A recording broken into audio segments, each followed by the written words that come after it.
오늘 하나님 말씀을 함께 봉독하겠습니다. 누가복음 18장 31절에서 34절까지 한 목소리로 하나님의 말씀을 받들어 읽겠습니다. 저와 함께 시작합니다. 시작. 예수께서 12 제자를 데리시고 이르시되 보라, 우리가 예루살렘으로 올라가노니 선지자들을 통하여 기록된 모든 것이 인자에게 응하리라. 인자가 이방인들에게 넘겨져 희롱을 당하고 능욕을 당하고 침뱉음을 당하겠으며 그들은 채찍질하고 그를 죽일 것이나 그는 3일 만에 다시 살아나시리라. 제자들이 이것을 하나도 깨닫지 못하였으니 그 말씀이 감추었으므로 그들이 그 이르신 바를 알지 못하였더라. 아멘. 우리의 믿음의 삶의 원칙은 어디에 기록되어 있나요? 그렇죠. 너무 쉬운 질문이죠. 하나님의 말씀에 기록되어 있죠. 그래서 하나님의 말씀을 들어야 하고 하나님의 말씀을 읽어야 하고 그 듣고 읽은 말씀을 따라 행하는 그것이 믿음의 삶이라고 말할 수 있을 것입니다. 그런데 우리가 말씀을 듣고 읽어야 하는데 성경은 이렇게 기록한 곳들이 있습니다. 내 눈을 열어서 주의 율법에서 놀라운 것을 보게 하소서 라고 기록되어 있습니다. 우리가 읽을 수 있는데, 우리가 말씀을 보고 들을 수 있는데, 성경은 내 눈을 열어서 주의 율법에서 놀라운 것들을 보게 해달라고 기도하고 있는 내용이 적혀 있죠. 그것만입니까? 계시록에 가면 이렇게 기록되어 있지 않았습니까? 귀 있는 자는 성령이 교회들에게 하시는 말씀을 들을지어다. 누가 들을 수 있느냐면 귀 있는 자가 듣는데요. 그럼 귀가 있는데, 그래서 여러분의 이 시간 들으실 수 있는데 왜 또다시 귀 있는 자는 성령이 교회들에게 하시는 말씀을 들어야 한다고 기록한 것일까? 여러분, 하나님의 말씀을 들으려면 열린 눈과 들을 수 있는 귀가 필요합니다. 왜냐고요? 듣기는 들어도 보기는 보아도 깨닫지 못하는 사람이 너무 많기 때문에 그렇죠. 그래서 이사야 선지자를 통하여 성경은 이렇게 기록을 했습니다. 6장 9절입니다. 여호와께서 이르시되 가서 이 백성들에게 이르기를 너희가 듣기는 들어도 깨닫지 못할 것이요 보기는 보아도 알지 못하리라. 왜냐하면 들었는데 깨달을 수 없다는 겁니다. 보기는 보았는데 알지 못한다는 것입니다. 그렇다면 도대체 이 말은 무슨 뜻일까요? 듣고 보고 다 했었는데 깨닫지 못하고 알지 못하고 그대로 살아갈 수 없는 이유가 무엇일까요? 저는 오늘 본문 말씀을 읽다가 제자들이 주님께서 하신 말씀을 깨닫지 못했다고 한 기록을 보면서 분명히 깨닫지 못하는 데는, 알지 못하는 데는, 들어서 내 마음을 움직이지 못하는 거기에는 이유가 있다는 사실을 묵상하기 시작했습니다. 그 가장 먼저 떠오른 저에게 묵상거리는 이것이었습니다. 왜 우리는 말씀을 들어도, 왜 우리는 말씀을 읽어도 깨닫고 알아듣지 못하는 것일까? 가장 큰 이유가 저에게 떠올랐습니다. 그것은 우리 인간은 자신이 듣고 싶어 하는 것만 골라 들으려고 하기 때문이라는 것입니다. 사람은 누구나 자기가 듣고 싶은 이야기만 듣습니다. 누구나 수많은 이야기를 들어도 자기 귀에 딱 들어오는 이야기만 건져냅니다. 우리 입맛에 맞지 않으면 듣지 않습니다. 우리 귀에 거슬리면 귀를 막아버리는 것입니다. 동일한 사건을 보고 듣지만 전하는 사람의 이야기는 각기 다르다는 것 여러분 아시지 않습니까? 왜냐하면 자기에게 충격을 준 이야기만 기억합니다. 자기가 기억하고 싶은 것만 기억합니다. 그래서 하나님의 말씀을 들을 때도 그와 똑같은 성향을 보이는 겁니다. 하나님께서 이렇게 말씀하셨는데도 그 말씀대로 듣는 것이 아니라 내 귀에 맞는 말씀만 끄집어내고요, 내 마음에 합한 말씀만 선택하기 쉬워지는 것입니다. 그런데 만일 우리가 하나님의 말씀을 깨달아 들으려면 하시는 말씀 그대로 들어야 합니다. 말씀하시는 그대로. 이것이 없이는 듣기는 들어도 보기는 보아도 깨닫지 못하고 알지 못하고 행할 수도 없고 행하려고 하지도 않게 된다는 것입니다. 그래서 믿음의 삶은 하나님의 말씀을 그대로 듣고 받는 삶을 가리켜 믿음의 삶이라 말할 수 있을 것입니다. 그래서 시편 85편 8절에서 고라 자손의 시는 이렇게 기록해 놓았죠. 세 번역으로 제가 읽겠습니다. 하나님께서 무엇을 말씀하시든지 내가 듣겠습니다. 영어 번역도 똑같습니다. 하나님께서 말씀하시는 것을 제가 듣겠습니다. 무슨 말씀을 하시든지 듣겠다고 말하는 것, 하나님의 말씀하신 대로 듣는 훈련을 하는 것, 그것이 신앙의 삶입니다.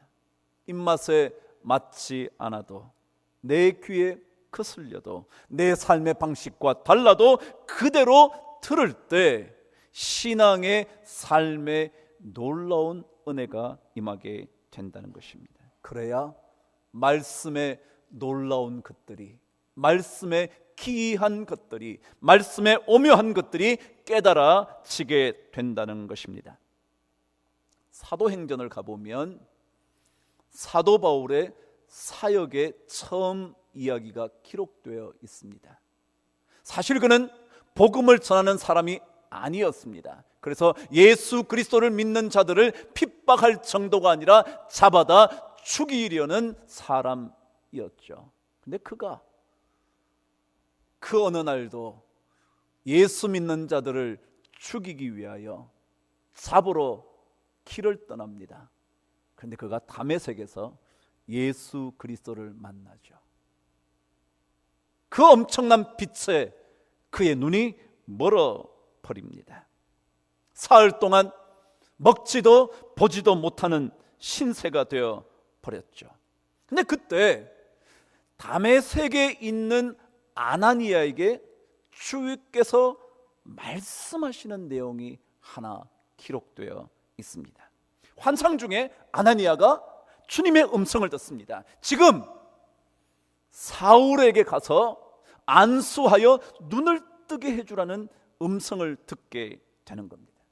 그때 아나니아가 이렇게 대답을 했습니다. 제가 여러 사람들에게 들은 소문은 그가 주의 백성들에게 적지 않은 해를 끼친 자인데 라는 겁니다.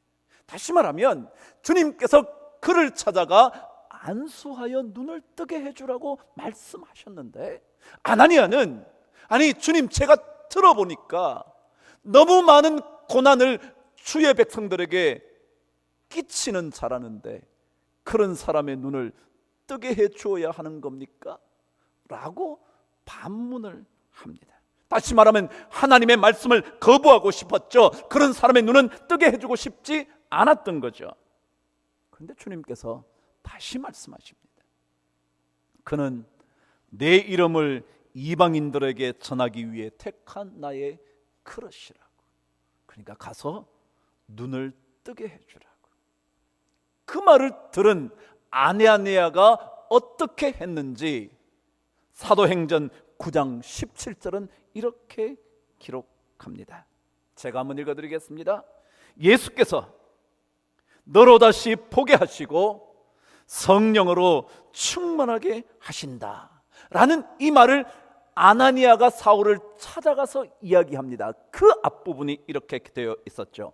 아나니아가 떠나 그 집에 들어가서 그에게 안수하여 이르되 형제 사울아, 예수께서 너로 다시 보게 하시고 성령으로 충만하게 하신다 라고 말을 전하며 안수함으로 그 순간 사도 바울, 사울의 눈에 비늘 같은 것이 떠나 보게 되었다고 성경은 기록합니다.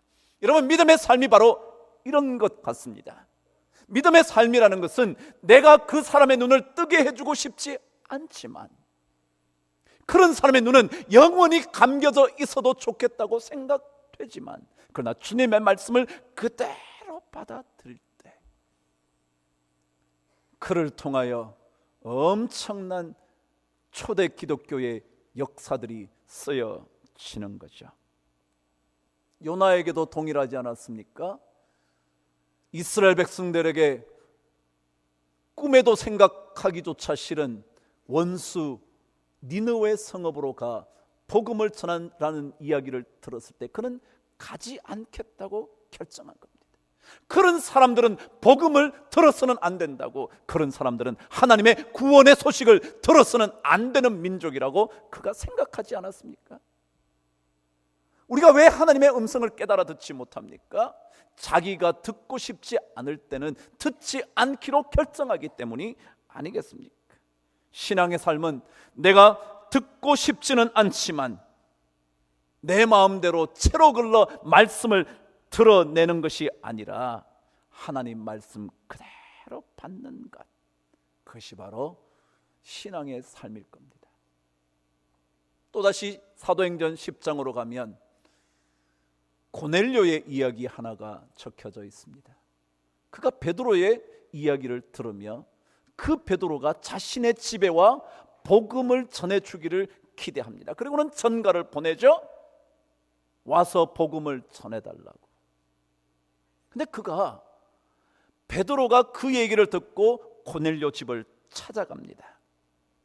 마침내 그 집에 들어서는 베드로를 향하여 고넬료가 한 이야기를 한번 들어보시죠. 사도행전 10장 33절은 이렇게 기록했습니다. 내가 곧 당신에게 사람을 보내었는데 오셨으니 잘 하였나이다. 잘 들으십시오. 이제 우리는 주께서 당신에게 명하신 모든 것을 듣고자 하여 다 하나님 앞에 있나이다. 고넬료가 어떻게 고백하느냐 하면, 하나님께서 당신의 입을 통하여, 주님께서 당신의 입을 통하여 들려주시는 모든 것을 듣기 위하여 우리가 지금 이 자리에 있습니다. 그렇습니다. 우리는 주님께서 하시는 말씀을 다 들어야 합니다. 듣고 싶지 않지만 다 들어야 합니다. 마음에는 맞지 않지만, 내 이성적인 논리에 맞지는 않지만 다 받아들여야 합니다. 그때 하나님의 오묘한 진리의 말씀이 하나 둘씩 역사하게 되는 것입니다. 오늘 말씀은 예수님께서 자기 자신의 고난과 죽으심과 다시 사심에 대하여 예고하시는 말씀입니다. 근데 이 말씀은 이미 세 번째 들려주시는 말씀이었습니다. 마태복음에 가보면 16장에서 첫 번째, 그 뒤를 조금 더 이어서 두 번째, 그리고 오늘 말씀의 세 번째로 계속해서 반복해서 동일한 자신의 고난과 죽으심과 다시 사심에 대하여 말씀하시는데도 오늘 여러분이 34절에 읽으신 대로 그들이 아직까지 깨닫지 못했다. 왜요? 듣고 싶지 않았어. 주님의 고난의 이야기는 듣고 싶지 않아서, 주님과 함께 영광스러운 삶의 길을 걷고는 싶지, 주님과 함께, 아니 주님이 십자가의 죽으심을 당한다는 것, 그 이야기는 듣고 싶지 않아서 그들은 깨닫지 못했던 것 아니었을까요? 예수님께서 첫 번째 자신의 고난과 죽으심과 부활하심에 대하여 예언한 이야기는요, 마태복음 16장에 기록되어 있습니다. 근데 그 16장에는요, 여러분이 너무너무 익히 하시는 내용들이 쫙 적혀 있습니다. 어쨌거나 첫 번째 주님께서 이 예고의 말씀을 하자 곁에 있던 사도 베드로가 어떻게 말했는지 여러분 혹시 기억하실 것입니다. 마태복음 16장 22절에 이렇게 기록되어 있습니다. 베드로가 예수를 붙잡고 항변하여 이르되 주여 그리하지 마옵소서. 이 일이 결코 주께 미치지 못할 겁니다. 미쳐서는 안 됩니다. 이 일이 주님께 일어나서는 절대 안 됩니다. 그럼 주님이 말씀하셨어요. 근데 베드로는 그게 안 된다고 말했어요. 그 얘기를 들으신 주님께서 들려주신 얘기, 여러분이 너무너무 잘 아시는 얘기예요. 이렇게 주님께서 말씀하셨죠. 사탄아, 내 뒤로 물러가라. 너는 나를 넘어지게 하는 자로다. 내가 하나님의 일을 생각지 아니하고 도리어 사람의 일을 생각하는 도다. 이게 베드로에게 주님 뭐라고 그러셨냐면, 네가 하나님의 일을 생각하지 않고 너 사람의 생각에 사로잡혀 있구나. 그래서 내 말을 들으려고 하지 않는구나. 주님이 말씀하셨습니다. 듣고 싶은 대로 들으려고 하는 것은 하나님의 일을 생각하지 않는다는 것을 의미하고 자신의 삶의 방식대로 살아가려고 한다는 것입니다. 믿음을 가지고 살기는 살지만 여전히 사람의 일만, 자기 자신의 생각대로만 움직이는 사람이라는 거죠. 그런데 이 얘기는 바로 어디 뒤에 기록되어 있냐 하면 사도 베드로가 그 유명한 신앙 고백을 한 다음에 적힌 내용입니다. 바로 다음에. 여러분 아시죠? 사람들이 나를 누구로 하느냐? 베드로가 말하죠. 뭐라고요? 주는 그리스도시요 살아계신 하나님의 아들입니다 라는 이 고백 이후에 곧장 주님께서 들려주신 얘기가 예루살렘으로 올라가 인자가 고난과 죽으심과 3일 만에 살아날 것을 얘기하셨다고 성경은 기록하고 있습니다. 다시 말하면 아무리 우리가 믿음의 위대한 고백을 한다고 해도, 아무리 그것 때문에 믿음의 역사를 혹시라도 일으킨다고 해도 그것보다 더 중요한 것은 하나님의 말씀을 그대로 듣는 겁니다. 마음에 들지는 않지만 그대로 받아 듣는 것입니다. 주시는 대로 받는 겁니다. 지난 4년 더 넘게 여러분과 제가 참 힘겨운 시간을 가졌죠. 저 또한 그런 시간의 소용돌이 속에서 얼마나 고통스러웠는지 몰라요. 근데 제가 정말 그 시간 가운데서 견딜 수 있었던 이유, 아니 저를 지탱해 주었던 말씀이 있었어요. 그게 바로 욥기의 말씀이었습니다. 제가 한번 읽어드릴 테니까 들어보시죠. 1장 22절 이렇게 기록되어 있습니다. 주신 이도 하나님이시여 거두신 이도 여호와시오니 여호와의 이름이 찬송을 받으실지로다. 그 말씀이에요. 하나님께서 우리에게 주신 것처럼 하나님께서 거두어 가실 수도 있으니 찬송받으실 이름은 하나님이시지. 저도 울면서 이 말씀을 계속 묵상했습니다. 저도 그들과 맞싸워 내가 정말 가만히 있고 싶지 않은 마음이 정말 많았지만, 아니 하나님께서 주실 뿐만 아니라 거두어 가시는 분도 하나님이시라면 그거 받아야지. 욥기 2장 10절은 계속해서 이렇게 말합니다. 어리석은 아내의 얘기를 듣다가 그대의 말이 어리석은 여자의 말 같도다. 우리가 하나님께 복을 받았은즉 화도 받지 않겠느냐 하고 이 모든 일에 욥이 입술로 범죄하지 아니하니라 그랬어요. 하나님께서 복을 주시든지 화를 주시든지, 하나님께서 내 마음에 합한 말씀을 주시든지, 아니 내 귀에 거슬리는 말씀을 들려주시든지, 그것 다 받는 일, 그게 믿음의 길 아니겠습니까? 믿음의 삶은 들려주시는 대로 듣는 겁니다. 내 생각과는 달라도, 내 마음에 흡족하지 않아도 주시는 대로 듣고 받을 때, 그를 통하여 하나님은 아름다운 역사를 일으켜 주실 것입니다. 그렇다면 왜 하나님께서는 들려주시는 그대로 들어야 한다고 말씀하시는 걸까요? 오늘 본문 31절로 되돌아가시면 그 이유가 적혀져 있습니다. 저와 함께 읽겠습니다. 시작. 예수께서 12 제자를 데리시고 이르시되, 보라, 우리가 예루살렘으로 올라가노니 선지자들을 통하여 기록된 모든 것이 인자에게 응하리라. 무슨 말씀입니까? 왜 우리가 하나님께서 하신 말씀을 그대로 들어야 되느냐 하면, 성경은 말씀하신 그대로, 기록된 그대로 그 일이 이루어질 것이기 때문에 그렇다는 거예요. 오늘 말씀들, 선지자들을 통하여 기록된 모든 것이 그대로 응하리라. 여러분, 그렇습니다. 하나님의 말씀을 그대로 들어야 하는 이유는 다른 이유가 아니라 하나님께서 말씀하신 그대로 될 것이기 때문에 그렇습니다. 아무리 우리가 좋은 것을 선택해도 그것대로 되는 것이 아니라 말씀하신 대로 되는 겁니다. 아무리 우리가 그것대로 기도하고 그것대로 되기를 소원할지 몰라도 하나님의 말씀대로 되지, 내 기도한 대로, 내가 선택하여 들은 대로 되는 것이 아니기 때문에 그렇습니다. 성경은 우리에게 하나님의 말씀은 반드시 이루어질 것이라고, 그렇기 때문에 그 말씀을 들어야 한다고 주님께서 말씀하시는 겁니다. 이사야 46장에 가면 하나님께서 그 말씀을, 바로 이 진리를 우리에게 이렇게 들려주셨습니다. 46장 10절에서 11절 제가 한번 읽어보겠습니다. 내가 시초부터 종말을 알리며, 그랬습니다.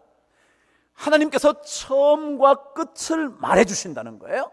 그러니까 시초부터 종말을 알린다. 알리려면 말을 해야죠. 처음부터 마지막까지 다 알려주신다는 겁니다. 이어서 말합니다. 아직 이루지 아니한 일을 옛적부터 보이고 이르기를, 나의 뜻이 설 것이니 내가 나의 모든 기뻐하는 것을 이루리라 하셨도다. 그 다음 들어보세요.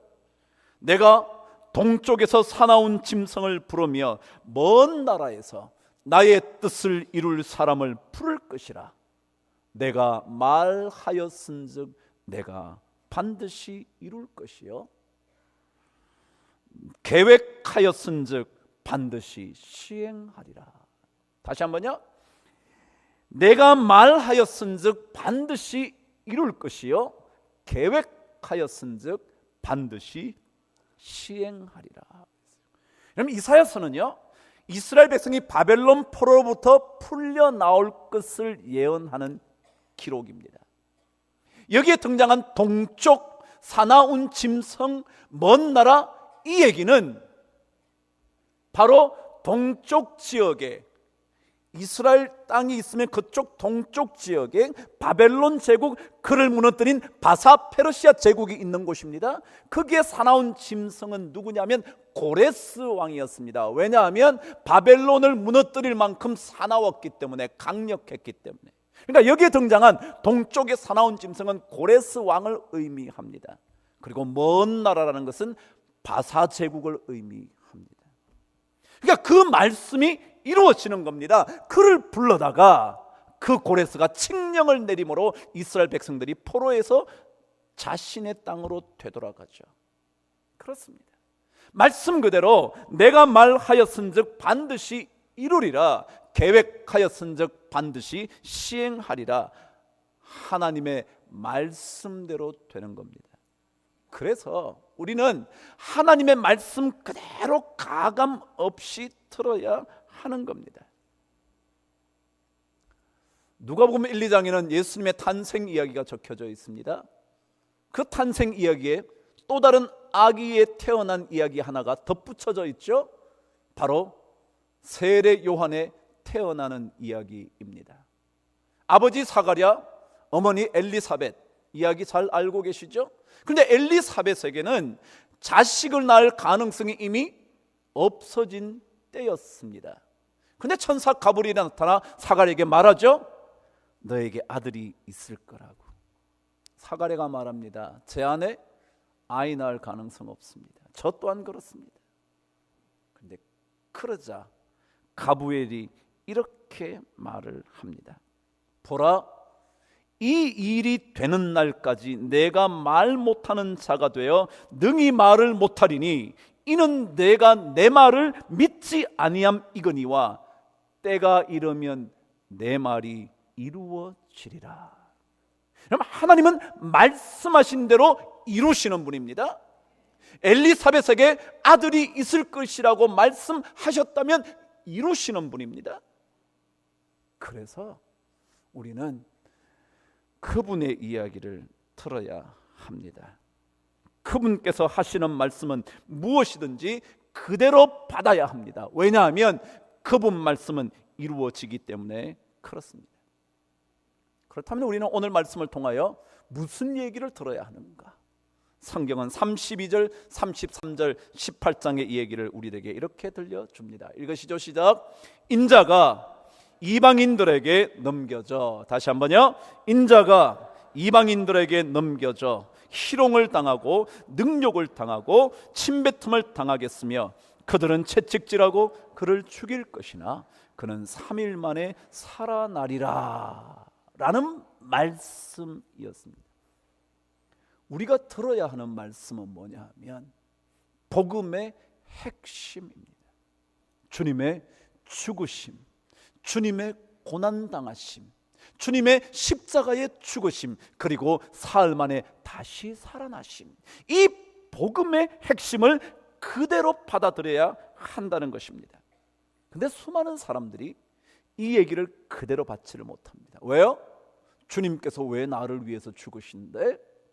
그가 죽으신다고 나의 죄가 사하여질 것 같지 않기 때문에, 내 이성으로 납득이 안 되기 때문에 이 얘기를 그대로 받아들이지를 못합니다. 그러나 주님께서는 이 복음의 핵심을 그대로 받아야 한다고. 그럼 주님이 왜 고난 받으셨나요? 이사야서는 일찍 얘기를 했죠.